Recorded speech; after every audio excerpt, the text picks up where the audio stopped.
It's possible even the most ardent follower of pro football had no clue there was something called the tuck rule when Oakland Raiders cornerback Charles Woodson bolted through the snow and crashed into a former Michigan teammate, New England Patriots quarterback Tom Brady, during a dramatic AFC divisional playoff game. January 19, 2002. All Davis went to his grave knowing it was a fumble. Millions watching on TV knew it was a fumble. Shoot, Brady himself thought it was a fumble. Yet referee Walt Coleman came back from an instant replay review and pretty much introduced the tuck rule to America. Brady had pulled the ball back toward his body after a pump fake when it was knocked away. The Raiders fell on the ball and appeared to have iced a 13-10 win in the snow in Foxborough, Mass. But Brady and the Pats were protected by one of the most mysterious and controversial rules in NFL history, so there was no fumble. It was, by rule, an incomplete pass. Amid uproar and confusion, the Patriots went on to win their first of 3 Super Bowl crowns. Fast forward to Thursday. The competition committee dropped a wail of surprise in announcing it has proposed that league owners eliminate the tuck rule. They finally got it right. Imagine how this news is going over at Raiders headquarters. Amy Trask, the franchise's chief executive, raised in the business by Davis, text messaged, "Can't share my reaction with you. It involved just an itty bit of language highly inappropriate for your paper."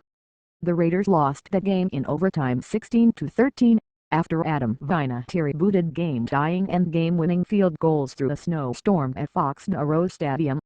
It was last NFL game for 3 accomplished veterans, Eric Allen, Steve Wisniewski and William Thomas. It was John Gruden's last game as Raiders coach. "I'll never forget walking into that locker room after the game, in disbelief," Gruden said in a call with USA Today Sports on Thursday.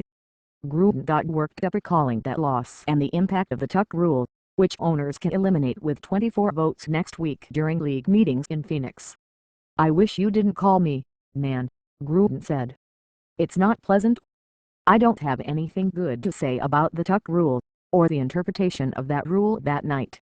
I thought instant replay was to overturn an obvious mistake. To have a playoff game decided in the 60th minute by a rule that no one had ever heard of was quite ridiculous." Gruden says the loss changed his life. "It certainly altered NFL history. That Davis didn't live long enough to cast a ballot on the rule doesn't seem right." The iconic owner, whose legendary battles with the league included taking fellow owners to court over his decision to relocate his franchise to Los Angeles, would have been a hoot. In addition to calling for tweaks in the name of safety banning peel-back blocks and running backs ramming headfirst with their helmets as a weapon, the competition committee also will propose fixing a silly part of the challenge system that nullifies an instant replay review if a coach wrongly throws his red flag. Detroit Lions coach Jim Schwartz may have cost his team the game on Thanksgiving when he threw his flag to protest an 81-yard touchdown run by Houston Texans running back Justin Forsett. Replays showed the play should have been whistled dead after a few yards because Forsett's knee clearly had touched the turf. The penalty for coaching brain lock was instituted last year as part of the replay tweak that required all scoring plays and turnovers to be reviewed. The idea was that unnecessary challenges would delay the game, but it came at the cost of allowing obvious blunders to stand. If it passes, coaches who challenge when they shouldn't will be subject to a 15-yard penalty, but officials still will be allowed, by rule, mind you, to reverse a call on replay. The challenge rule glitch is new, but the tuck rule has been debated for years by rule makers. Chairman Rich McKay, the Atlanta Falcons president, said the committee ultimately was swayed by 2 factors: the confusion of the rule and that the play almost always is a fumble. "It's about time," Gruden said.